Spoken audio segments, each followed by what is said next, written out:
जय हिंद। सरस्वती बैच में आपका स्वागत है। एक बार फिर हम लोग जो परसेंटेज की जो प्रैक्टिस सीरीज चल रही है उसको लेकर आए हैं। आज हम लोग एक परसेंटेज के नए टाइप्स को प्रैक्टिस करेंगे। कहने का मतलब आज हम लोग वो जो आयत या फिर जैसे वर्ग या फिर किसी शंकु के जो एरिया या फिर आयतन या फिर जो क्षेत्रफल होते हैं उनमें परसेंटेज की वृद्धि की जाती है। जैसे उसकी लंबाई में परसेंटेज की वृद्धि की गई या फिर चौड़ाई में परसेंटेज की वृद्धि की, तो ऑल ओवर उसके एरिया या फिर वॉल्यूम मतलब आयतन पर कितने प्रतिशत की वृद्धि होगी या फिर कितने प्रतिशत की कमी होगी। इस तरीके के जो क्वेश्चन होते हैं ये मोस्ट इंपॉर्टेंट क्वेश्चन है स्टेट लेवल एग्जाम या फिर एसएससी के लिए, क्योंकि इस तरीके एग्जाम आजकल हम लोग को बहुत देखने को मिल रहा है। तो पहले इसके हम कॉन्सेप्ट को सीखते हैं कि आखिर होता क्या। देखिए परसेंटेज बेस है, क्या जो परसेंटेज की जो थ्योरी होती है वो बेस है, लेकिन उसको अप्लाई किस तरीके से इसके आयतन या फिर क्षेत्रफल पे करना है उसको थोड़ा सा कॉन्सेप्ट सीखते हैं। जैसे मान के चलिए कि किसी कोई आयत है, ये मान के चलिए कि कोई आयत है और इसकी लंबाई l और चौड़ाई b है।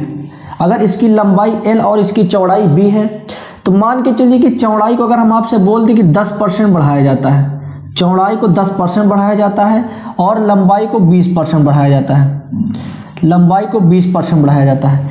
तो ये बताइए कि जैसे b अगर मान के चलिए कि 20 सेंटीमीटर इसकी चौड़ाई है तो 10% बढ़ाने के बाद कितनी हो जाएगी।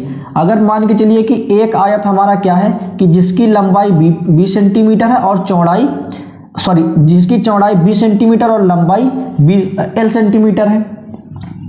अब हमारे पास क्या हुआ कि इस आयत को हम लोगों ने बढ़ाकर क्या किया कि इसका जो चौड़ाई है इसकी चौड़ाई को 10% बढ़ा दिया और लंबाई को 20% बढ़ा दिया। अब ये बताइए कि अगर इसके पहले चौड़ाई 20 सेंटीमीटर है तो 10% बढ़ाने के बाद कितना हो जाएगा, कितना हो जाएगा भैया।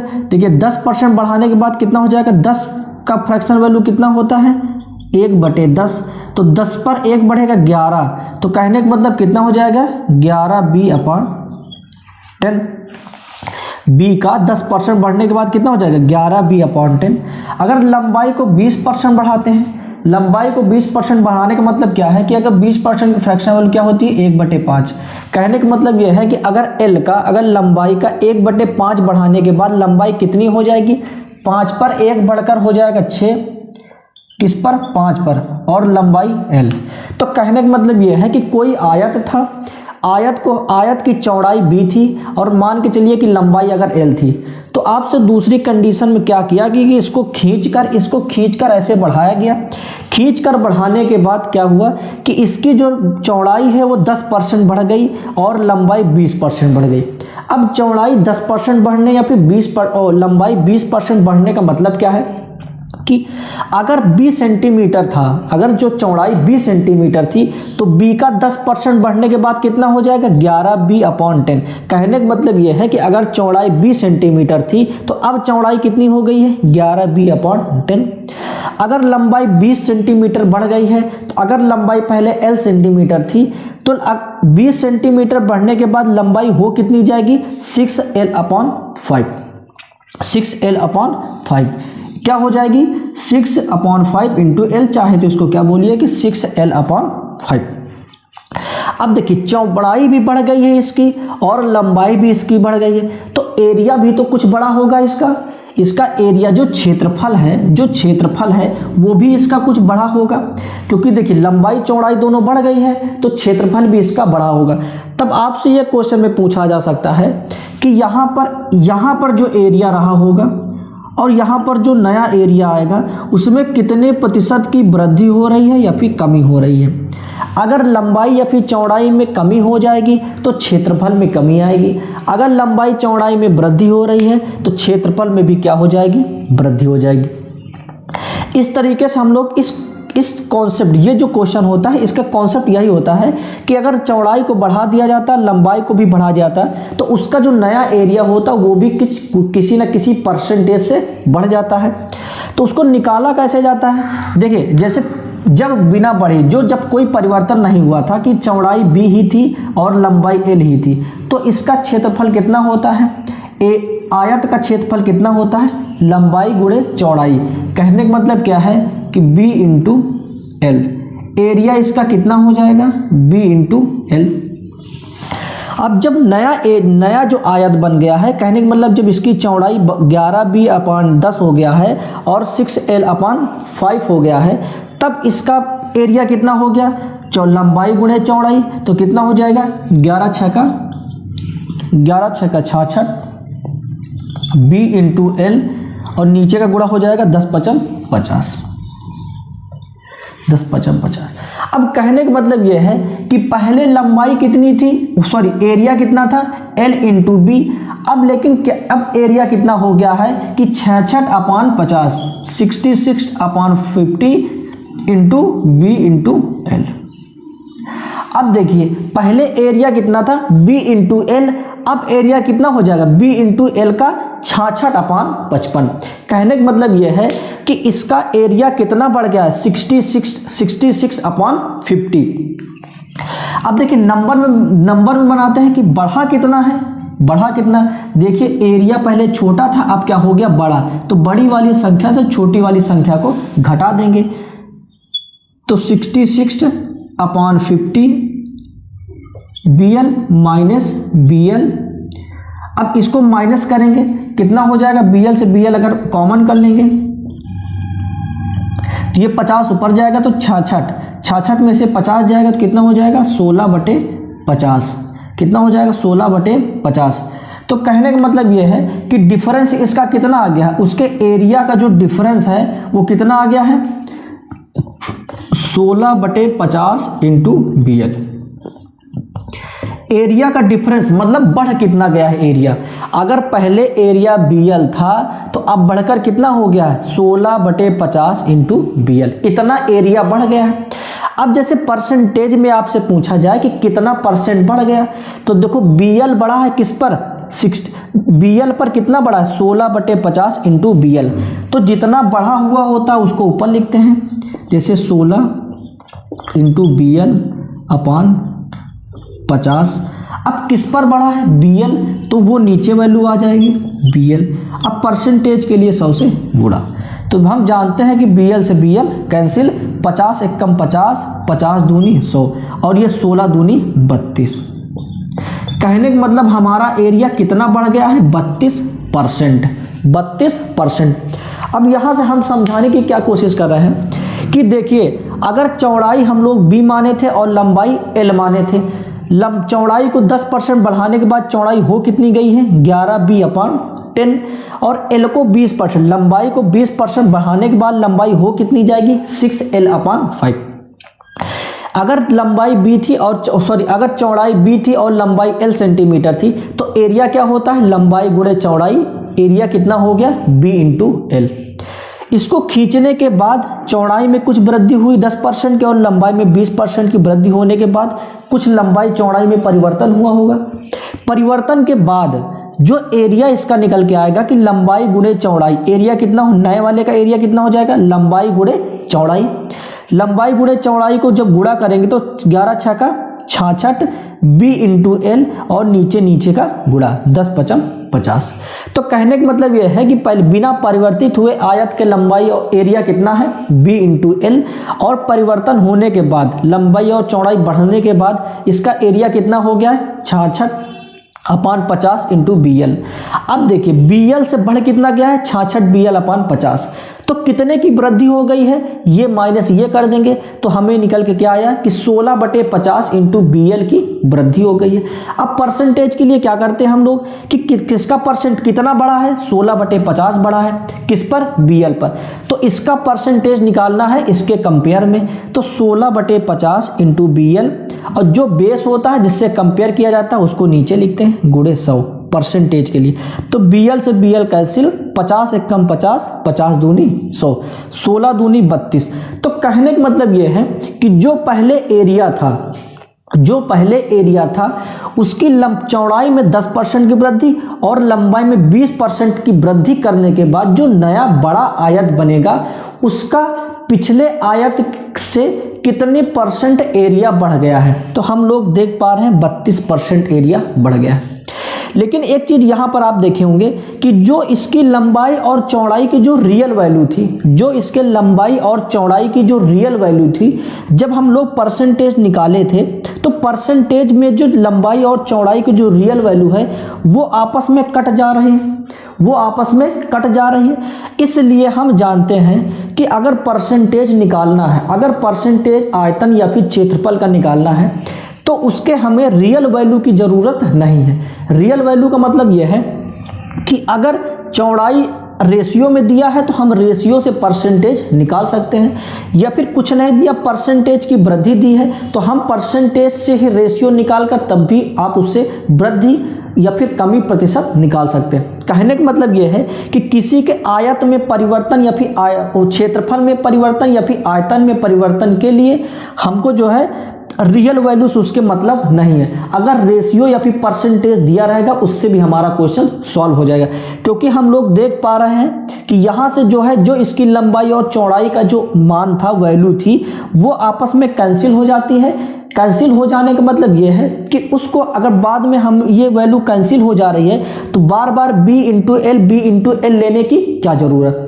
हम जानते हैं, यहाँ से प्रूफ कर दिए क्या कि इसकी जो है रेशियो, अगर परसेंटेज निकालना है दोनों के परिवर्तन में तो इसके रियल वैल्यू की ज़रूरत नहीं है। बस यही चीज़ हमको ध्यान देना है। और ये चीज़ देखिए क्वेश्चन आ जाएगा, आंसर भी आ जाएगा, लेकिन देखिए कितना टफ बन गया है, कितना ज़्यादा कैलकुलेशन हो गया।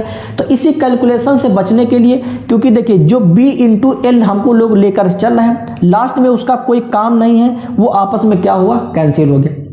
तो एक काम करते हैं कि लास्ट में कैंसिल करने से अच्छा है हम लोग उसको फर्स्ट में ही, जो स्टार्टिंग में ही एब्जॉर्ब ही ना करें, उसको नेगलेक्ट कर दें, तो जो उसका रेशियो होता वही रेशियो हम लोग लेकर चलेंगे।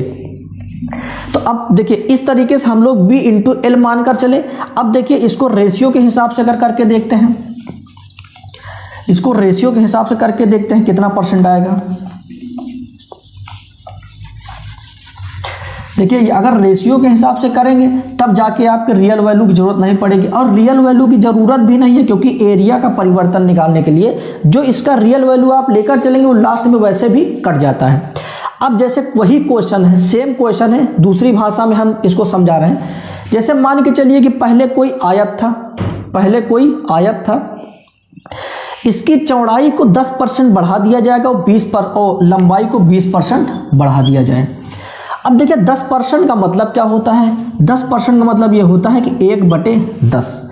हम अपनी तरफ से मान लेते हैं कि 10 यूनिट क्या है पहले वाले की चौड़ाई। अगर ये मान के चलिए कि 10%, 10 क्यों माने, क्योंकि 10% बढ़ाने की बात कर रही है। अगर आप और कोई वैल्यू मान लेंगे तो उसका 10% निकालेंगे तो दशमलव में चला जाएगा। इसीलिए हम लोग 10% की फ्रैक्शन वैल्यू अगर 1/10 होती है तो हम अपनी तरफ से 10 मान लेंगे। अगर 10 का 10% बढ़ाओगे तो सीधे सीधे 11 हो जाएगा। तो अपनी तरफ से मान लेते हैं कि अगर पहले वाले का आयत 10 यूनिट था तो 10% बढ़कर कितना हो जाएगा, दूसरे वाले का 11 यूनिट हो जाएगा। अगर लंबाई 20% तो 20% का फ्रैक्शन वैल्यू क्या होती है, 1/5। तो कहने का मतलब ये है कि अगर पहले वाले का लंबाई कितने यूनिट है, 5 यूनिट है। अगर पहले वाले की लंबाई 5 यूनिट है तो 5 का 20% मतलब 1 बढ़कर हो कितना जाएगा, 6 यूनिट हो जाएगा। कहने का मतलब यह है कि जब आयत को परिवर्तित किया गया तो उसकी चौड़ाई 10 यूनिट से बढ़कर 11 यूनिट हो गई है और लंबाई 5 यूनिट से बढ़कर 6 यूनिट हो गई है। अब देखिए इसके एरिया की बात करते हैं। किसकी बात करते हैं, एरिया की। अब देखिए यहाँ पर एरिया कितना हो जाएगा, लंबाई गुणे चौड़ाई, 10×5 = 50। यहाँ से कितने यूनिट आया एरिया इसका, 50 यूनिट आया। अब यहाँ से एरिया देखते हैं कि बढ़ने के बाद एरिया कितना आ गया, 11×6 = 66। यहाँ से एरिया कितने यूनिट आया है, 66 यूनिट। अब देखिए पहले एरिया 50 था, अब एरिया बढ़कर कितना हो गया, 66 हो गया। क्यों हो गया, क्योंकि इसकी लंबाई और चौड़ाई को बढ़ाया गया था। अब देखिए एरिया बढ़ा कितना, 50 से 16 हो गया। कहने का मतलब 16 यूनिट एरिया बढ़ गया है। अब देखिए 16 का परसेंटेज निकालना है तो कितना बड़ा है, 16 बड़ा है। किस पर, 50 पर। गुणे 100 परसेंटेज के लिए। 50 एक कम 50, 50 दूनी 2, 16 दूनी 32। अब देखिए कितनी आसानी से 32% हमारा एरिया परिवर्तन आ गया। तो इसीलिए जो आयत या फिर किसी भी फिगर का क्षेत्रफल या फिर आयतन में प्रतिशत वृद्धि या फिर कमी प्रतिशत निकाला जाता है तो हमको उसके रियल वैल्यू की जरूरत नहीं है। ये रहा हमारा कॉन्सेप्ट। इसी बेस पर हम आने वाले सभी क्वेश्चन को भी सॉल्व करेंगे जो कि किसी न किसी परीक्षा में पूछे गए हैं।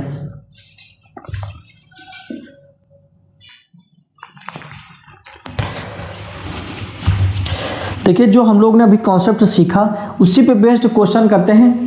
पहला क्वेश्चन हमारे सामने क्या है कि यदि एक आयत की लंबाई में 20% की वृद्धि की जाती है, कहने का मतलब कोई आयत है उसकी लंबाई में 20% की वृद्धि की जाती है और उसकी चौड़ाई में 30% की वृद्धि की जाती है। कहने का मतलब जो उसकी चौड़ाई रही होगी उसमें 30% की वृद्धि की जाती है। तो आपसे क्वेश्चन में ये पूछा गया है कि तो आयत के क्षेत्रफल में कितने प्रतिशत की वृद्धि होगी। कहने का मतलब क्वेश्चन हमारे सामने क्या है कि एक छोटा आयत था, एक कोई आयत था, उसकी लंबाई में 20% की वृद्धि किया गया, उसके बाद उसकी चौड़ाई में 30% की वृद्धि किया गया। तो देखिए दो लंबाई और चौड़ाई दोनों में वृद्धि की जा रही है तो उसके क्षेत्रफल में भी कोई परिवर्तन हुआ होगा। तो आइए उसी को निकालते हैं कि कितना परिवर्तन होगा। देखिए 30% की बात है तो 30% की फ्रैक्शन वैल्यू क्या हो जाएगी 3/10 और 20% की बात है तो 20% की फ्रैक्शन वैल्यू कितनी हो जाएगी 1/5। कहने का मतलब ये है कि अगर हम 30% का मतलब ये है कि 3/10, तो कहने का मतलब ये है कि अगर हम पहले वाले की चौड़ाई 10 यूनिट मान लेते हैं तो 30% बढ़ने के बाद मतलब 10 पर 3 बढ़ने के बाद हो कितना जाएगा 13 हो जाएगा। कहने का मतलब ये है कि अगर पहले वाले की 10 यूनिट चौड़ाई थी तो अब कितनी हो गई है 13 यूनिट और लंबाई में 20% की वृद्धि की जाती है। अगर हम अपनी तरफ से मान लेते हैं कि अगर लंबाई 5 यूनिट थी तो बढ़कर कितने यूनिट हो जाएगी 5 पर 20%, 5 पर 1 बढ़कर हो कितनी जाएगी 6 यूनिट। अब ये बताइए कि जब परिवर्तित नहीं हुआ तो तब एरिया कितना है लंबाई गुणे चौड़ाई 10×5 = 50 एरिया था इसका। अब परिवर्तित होने के बाद एरिया कितना होगा 13×78। 13×78 देखिए पहले एरिया कितना था 50, अब बाद में बढ़कर एरिया कितना हो गया 78। तो देखिए कितने की वृद्धि हुई है, वृद्धि हुई कि कमी हुई, बढ़ रहा तो इसका मतलब वृद्धि हुई। कितने की वृद्धि हुई है 28 की वृद्धि हो गई है क्योंकि 50 में 28 बढ़ेगा तभी 78 होगा। तो देखिए 28 की वृद्धि हुई है। अब इसका परसेंटेज के लिए निकालेंगे तो क्या हो जाएगा 28 बढ़ा है परसेंटेज के लिए क्या करेंगे आप 28 बढ़ा है किस पर 50 पर, तो 28/50 गुणे 100।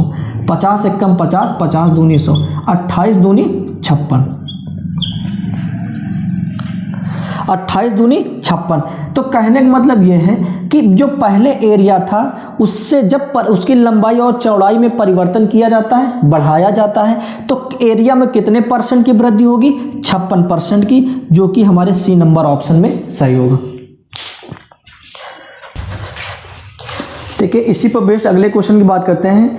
क्वेश्चन हमारे सामने क्या है कि यदि किसी आयत की लंबाई 40% बढ़ा दी जाती है, कोई आयत है उसकी लंबाई में कितने की वृद्धि की जाती है 40% और उसकी चौड़ाई को 20% घटा दिया जाता है। कहने का मतलब यह है कि उसकी लंबाई को 40% घटा दिया गया और बढ़ा दिया गया और चौड़ाई को 20% घटा दिया गया, तो उसके क्षेत्रफल में कितना परिवर्तन होगा। तो देखिए ये तो श्योर अभी हम नहीं है कि उसकी एरिया बढ़ेगा या फिर घटेगा।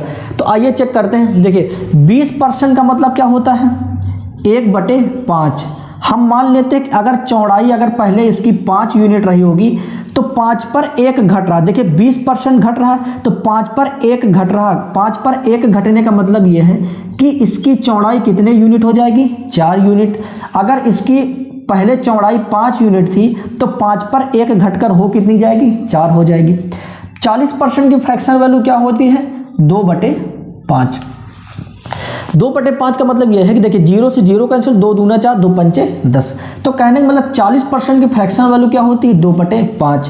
अब अगर हम मान लेते हैं कि इसकी जो लंबाई है वो 5 रही होगी तो 5 पर 2 मतलब 5 पर 40% बढ़ रहा है, तो 5 का 40% 2, 5 पर 2 बढ़ने के बाद हो कितनी जाएगी 7 यूनिट। तो कहने का मतलब हमारे पास क्वेश्चन क्या था कि एक आयत था, उस पर उसकी जो चौड़ाई 20% कम हो रही है और लंबाई 40% बढ़ रही है। तो 20% कम होने का मतलब यह है कि 20% की फ्रैक्शन वैल्यू 1/। अब देखिए ये जो 5 इसलिए ले रहे हैं कि देखिए 5 का तुरंत आप 20% निकाले, 4 निकल आया। 5 का 20% 1, तो 5 पर 1 घटा के 4। अगर और कोई आप डाटा लेंगे तो वो दशमलव में चला जाएगा, जो कि हमारा कैलकुलेशन टफ कर देगा। और 40% की बात होती है तो 2/5। तो कहने का मतलब यह है कि अगर हम लोग इसकी लंबाई को 5 यूनिट ले लेंगे तो 5 पर 2 बढ़कर हो कितना जाएगा, 7। अब देखिए इसकी लंबाई 5 है और चौड़ाई 5 है, तो इसका एरिया कितना हो जाएगा, 5×5 = 25 हो जाएगा। अब इसका चौड़ाई 4 है और लंबाई कितनी हो गई है, 7, तो 7×4 = 28। अब देखिए पहले एरिया 25 था, अब एरिया 28 हो गया, तो वृद्धि हो गई है। किसकी, कितने की वृद्धि हुई है, 3 की वृद्धि हुई है। अब देखिए 3 की तो वृद्धि हुई है, लेकिन परसेंटेज में क्या होगा, 3 की वृद्धि हुई है किस पर, 25 के कंपेयर में, क्योंकि 25 से बढ़कर कितना हो गया, 28। तो 3 की वृद्धि हुई है 25 पर और गुणे 100, 25 से कम 25, 25×4 = 100, 4×3 = 12% की क्या होगी, वृद्धि हो गई।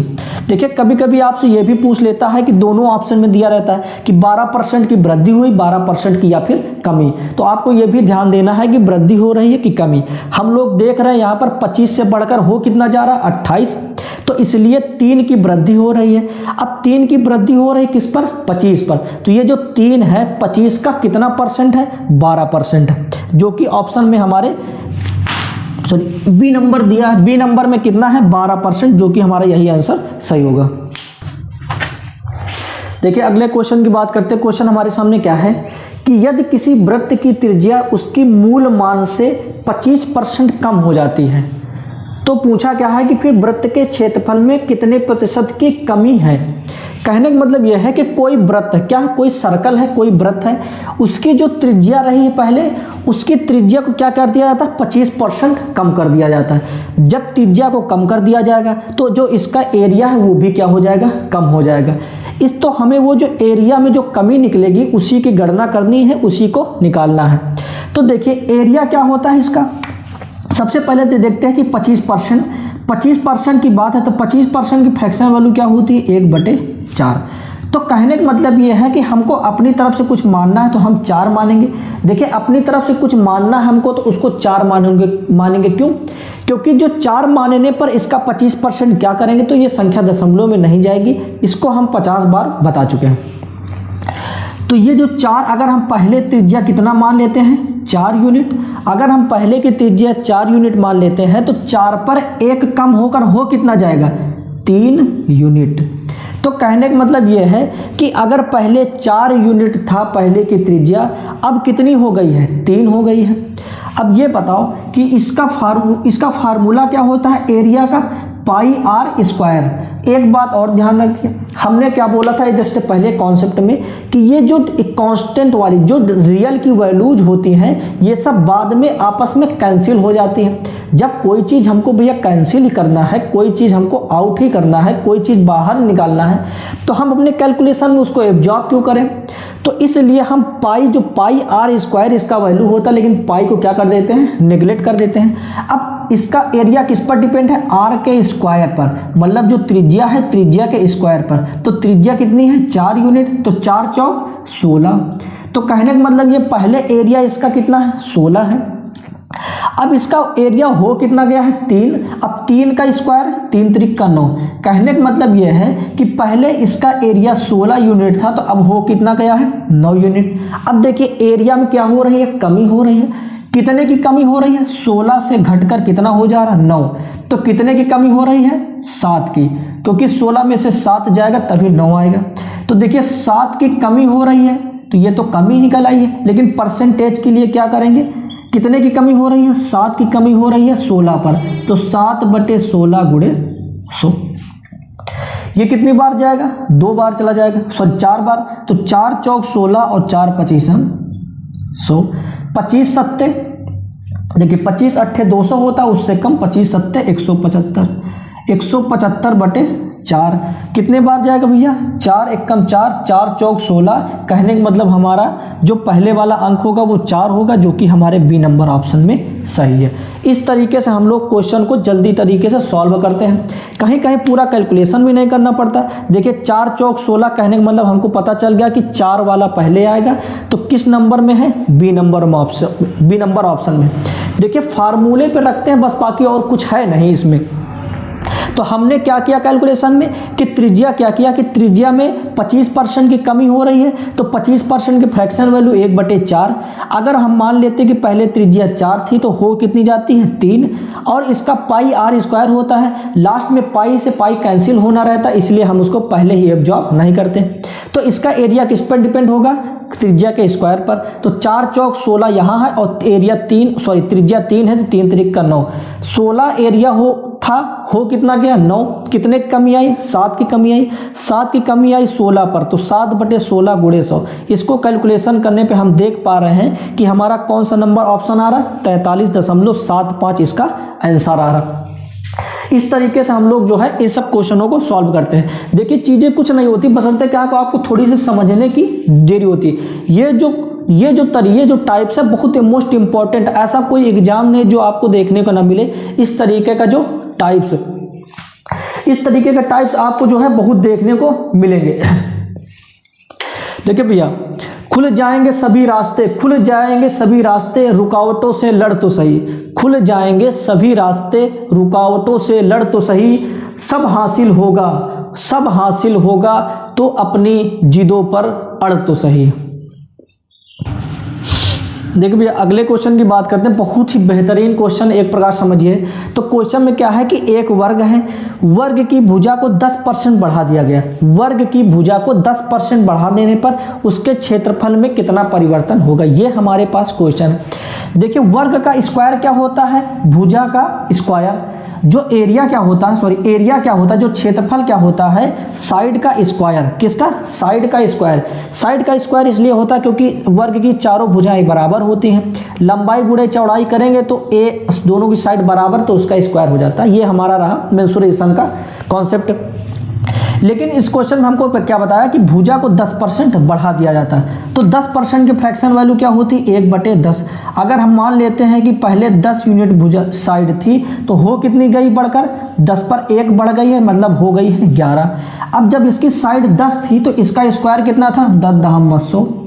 अगर इसकी साइड 11 थी, अगर इसकी साइड 11 हो गई है बढ़कर, तो हो कितना गया है? 11×121। अब देखिए एरिया 100 से बढ़कर 21 हो गया, बढ़ा कितना? 21 बढ़ा। अब देखिए 21 बढ़ा है किस पर? परसेंटेज के लिए क्या करते हैं? 21 बढ़ा है 100 पर, तो 21/100 × 100, 100 से 100 कैंसिल हो जाएगा। 21% हमारी क्या निकल के आएगी? वैल्यू। इससे आसान कभी क्वेश्चन नहीं हो सकता। तो इस तरीके से हमारा डी नंबर ऑप्शन में है 21%। डी नंबर ऑप्शन हमारा सही होगा।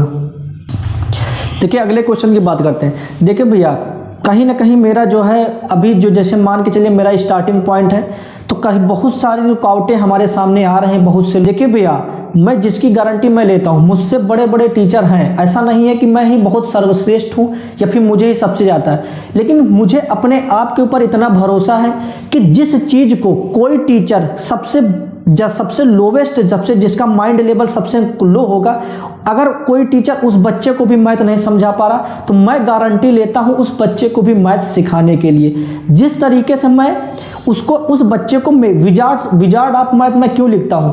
विजार्ड ऑफ मैथ का मतलब यही नहीं होता भैया कि मैथ जो है बहुत बड़े लेवल की आपको आती हो, उससे मतलब नहीं होता।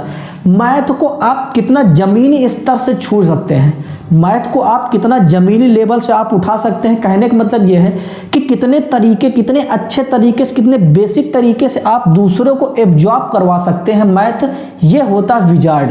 विजार्ड का मतलब यही होगा, जो मैं विजार्ड लिखता हूँ इसका भी ये मतलब नहीं है कि मैं सबसे सर्वश्रेष्ठ हूँ मैथ में, लेकिन मुझे अपने आप के ऊपर विश्वास है कि अगर कोई बच्चा मैथ का एम भी नहीं जानता, तो मैं गारंटी लेता हूं उस बच्चे को सिखाकर कि मैथ के एम से लेकर एच तक का जो सफ़र होगा, जो पूरे मैथ की स्पेलिंग होती है एम से लेकर एच तक का सफ़र, मैं उसको तय करवाऊंगा।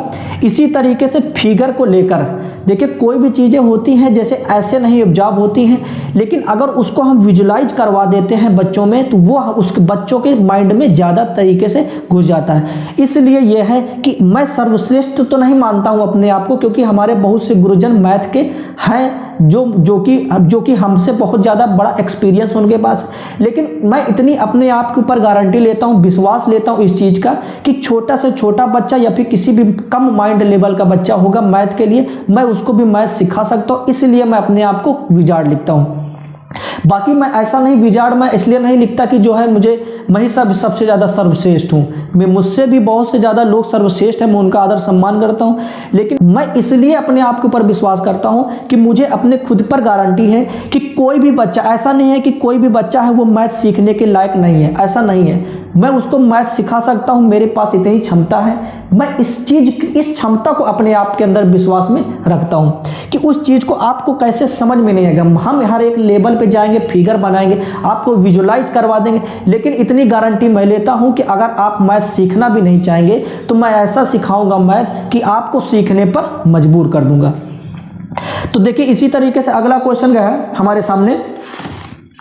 क्वेश्चन क्या है कि यदि एक घन की भुजा 10% बढ़ाया जाए, कहने का मतलब एक घन होता है, क्या होता है घन की भुजा को 10% बढ़ाया गया तो उसके क्या है आयतन में, तो उसके आयतन में कितने प्रतिशत की वृद्धि होगी। कहने का मतलब यह है कि कोई घन, तो घन क्या होता है हम लोग देख पा रहे हैं भैया, घन वो होता है कि देखिए घन और घनाभ में काफ़ी डिफरेंट समझ में कम आता है। घन वो होता है कि जिसकी सारी भुजाएं क्या होती हैं, बराबर होती हैं, और घनाभ क्या होता है, घनाभ वो होता है जिसकी लंबाई अलग, चौड़ाई अलग और ऊंचाई अलग होती है, उसको क्या बोलते हैं, घनाभ बोलते हैं। सॉरी लाइट कट आउट की वजह से जो है क्वेश्चन रोकना पड़ा था। तो क्वेश्चन में क्या समझा रहे थे कि घन और घनाभ, देखिए घन वो होता है जिसकी सारी भुजाएं क्या होती हैं, बराबर होती है। घनाभ क्या होता है जिसकी लंबाई, चौड़ाई या फिर ऊंचाई क्या होती है, अलग अलग होती है। तो ये होता है घन। अब देखिए एक चीज़ और आपको जरूरत पड़ेगी, क्या है कि घन के आयतन में, तो घन का आयतन क्या होता है, भुजा का क्यूब। भुजा का क्यूब मतलब जितनी भी साइड होती है उसका क्यूब कर दोगे, जो साइड की लंबाई होती है उसी को आप क्यूब कर दोगे तो क्या निकल के आएगा, आयतन। बाकी क्वेश्चन में हमारे क्या है कि क्यूब की जो साइड है उसको 10% बढ़ा दिया जाए। अब 10% की फ्रैक्शन वैल्यू क्या होती है हम बता चुके हैं, कितनी होती है, 1/10। तो कहने का मतलब यह है कि अगर हम मान लेते हैं कि पहले क्यूब की साइड कितनी थी, 10, तो 10 पर 1 बढ़कर कितनी हो जाएगी, 11 हो जाएगी। पहले क्यूब का साइड 10 था, अब कितना हो गया, 11 हो गया। तो 10 का जब साइड 10 थी तो इसका आयतन कितना हो जाएगा, 10 दहम्मा 100 दहम्मा 1000, आयतन कितना हो जाएगा, 1000। अब जब साइड बढ़कर 11 हो गई है तो 11 का क्यूब कितना होता है, 1331। 11 ग्राम 121, 121 गुणे 11 1331। हम देख पा रहे हैं 1000 से आयतन बढ़कर हो कितना गया है, 1331। तो कितने की वृद्धि हुई है, 331 की। अब देखिए परसेंटेज के लिए क्या करते हैं, परसेंटेज कैसे निकल के आएगा, 331 बढ़ा किस पर, 1000 पर, तो गुणे 100, 0 से 0 कैंसिल, एक नीचे 0 है ऊपर ले जाएंगे तो 0.1 बाएं तरफ आ जाएगा। तो वैल्यू हमारी कितनी आ जाएगी, 33.1%, जो कि ऑप्शन किस में सही है, 33.1% हमारे डी नंबर ऑप्शन में सही है, 33.1%। इस तरीके से हम लोग क्वेश्चन को सॉल्व करते हैं कि हमको देखिए, हमको इसके एग्जैक्ट डाटा के मतलब नहीं है, बस जितना परसेंटेज दिया है हम अपनी तरफ से मान लेते हैं, लेकिन जितना आप मानिए उसी के अकॉर्डिंग 10% आपको बढ़ाना है। भाई किसी और कोई संख्या मानने से अच्छा है कि हम अपनी तरफ से 10 मान लिए। अब 10 इसलिए माने हैं क्योंकि 10% की फ्रैक्शन वैल्यू 1/10 होती है। तो कहने का मतलब ये है कि 10 का 10% 1 बढ़ा देंगे तो सीधे 11 एब्जॉर्ब कर लेंगे। तो 10 साइड होने की वजह से आयतन कितना है, 1000, और 11 साइड होने की वजह से आयतन कितना है, 1331। तो इस तरीके से हमारा जो है, इस तरीके से 1000 से बढ़कर कितना हो गया आयतन, 1331। तो कितने की वृद्धि हुई है, 331 की। तो 1000 पर 331 की वृद्धि हुई है, परसेंटेज में कितना है, 33.1%, जो कि हमारे डी नंबर ऑप्शन में है। कौन सा सही होगा, डी नंबर ऑप्शन सही हो जाएगा। देखिए अगले क्वेश्चन की बात करते हैं। क्वेश्चन हमारे सामने क्या है कि एक गोला है, क्या एक गोला है, एक गोले की त्रिज्या को क्या कर दिया गया, दोगुना कर दिया गया। क्वेश्चन में क्या है कि एक गोला है, उसकी त्रिज्या को 2 गुना कर दिया गया, तो इस गोले के आयतन में कितने की वृद्धि होगी। देखिए अभी तक हम लोग एरिया को पढ़ रहे थे, अब दो लास्ट के 2 क्वेश्चन आयतन पर किए हैं, तो हमको चाहे एरिया हो चाहे आयतन, उससे कोई मतलब नहीं है, बशर्ते हमको ये देखना है कि उसकी जो संख्या में वृद्धि हो रही, मान के चलिए कि जैसे उसके त्रिज्या में वृद्धि हो रही, तो त्रिज्या का क्यूब करने पर या फिर 2 गुना करने पर क्या चीज करने पर आयतन आ रहा है। तो देखिए त्रिज्या क्या है, त्रिज्या है इसका गोले का, और गोले की त्रिज्या क्या हो रही है, 2 गुनी हो रही है। अब देखिए सबसे पहले तो हमको फार्मूला पता होना चाहिए कि गोले की त्रिज्या का फार्मूला कितना होता है, 4/3 पाई r क्यूब। तो हमने आपको क्या बताया कि जो 4/3 है ये भी एक कांस्टेंट नंबर है, इसकी वैल्यू फिक्स है, ये भी हमारा लास्ट में परिवर्तन निकालने समय कैंसिल हो जाएगा। तो एक काम करते 4/3 लेते ही नहीं, पाई भी लास्ट में कैंसिल हो जाएगा। तो कहने का मतलब ये है कि इसकी डायरेक्ट जो आयतन है, आयतन किस पर डिपेंड है, r के क्यूब पर, मतलब इसकी त्रिज्या के क्यूब पर। देखिए कुछ भी सही डाटा, कुछ भी एग्जैक्ट डाटा नहीं दिया है कि कौन से क्या त्रिज्या होगी। तो 2 गुने की बात किया, अगर हम अपने तरफ से मान लेते हैं कि इसकी त्रिज्या 1 है, तो 1 का 2 गुना कितना हो जाएगा, 2, बस बात खत्म। अपनी तरफ से मान लेते हैं कि अगर त्रिज्या 1 है तो 2 गुनी होकर कितनी हो जाती है, 2। अगर त्रिज्या 1 है तो आयतन कितना हो जाएगा, त्रिज्या का क्यूब, 1 1 कम 1 1 कम 1, तो आयतन कितना हो गया, 1। अगर 1 त्रिज्या 1 से बढ़ 2 गुनी मतलब 2 हो जाती है, तो दुगुनी होने के बाद अगर त्रिज्या 2 है तो इसका आयतन कितना होगा, 2 दूना 4 दूनी 8, आयतन कितना है 8। तो देखिए आयतन पहले 1 था, बढ़कर हो कितना गया 8, तो कितने की वृद्धि हो गई है भैया, 1 पर जब 7 बढ़ाया आपने तभी तो 8 हुआ। अब परसेंटेज के लिए क्या करते हैं, देखिए परसेंटेज के लिए करते हैं 7 बढ़ा है किस पर, 1 पर, और परसेंटेज के लिए 100 से गुणा, कितना आ गया भैया 700%, जो कि ऑप्शन बी नंबर में सही होगा। इस तरीके से हम लोग जो है, ये हमारा लास्ट क्वेश्चन था। मेंसुरेशन के एक प्रकार से समझिए कि मेंसुरेशन पर बेस्ड परसेंटेज के क्वेश्चन, इस तरीके से आप इसको समझ सकते हैं। तो ये जो क्वेश्चन, ये जो टाइप से था मोस्ट इंपॉर्टेंट टाइप, ऐसा कोई एग्जाम नहीं है जिसमें इस तरीके के क्वेश्चन आते। देखिए परसेंटेज, देखिए क्वेश्चन एग्जामिनर क्या किया है कि अब दो 3 कॉन्सेप्ट को मिलाकर क्वेश्चन देने लगे। तो अब यह है कि जैसे एग्जामिनर का मेंसुरेशन आपको ये भी उसको पूछना है कि क्षेत्रफल या फिर आयतन कितना होता है, और उसको परसेंटेज भी पूछना है, तो वो क्या करता है, एक ही क्वेश्चन में दोनों को मिक्स कर देगा। इस तरीके से वो क्या बता देगा, आपसे पूछ लेगा कि इस तरीके की इसके क्षेत्रफल में कितने की वृद्धि हो गई है। अब उसका मेन मोटिव दोनों पूरा हो गया, क्या कि आपसे वो क्षेत्रफल भी पूछ लिया और परसेंटेज भी लगा लिया। तो इस तरीके क्वेश्चन आजकल के हिसाब से जो है काफी इंपॉर्टेंट हो गए हैं। अब मिलते हैं नेक्स्ट वीडियो में नेक्स्ट टाइप को लेकर। धन्यवाद।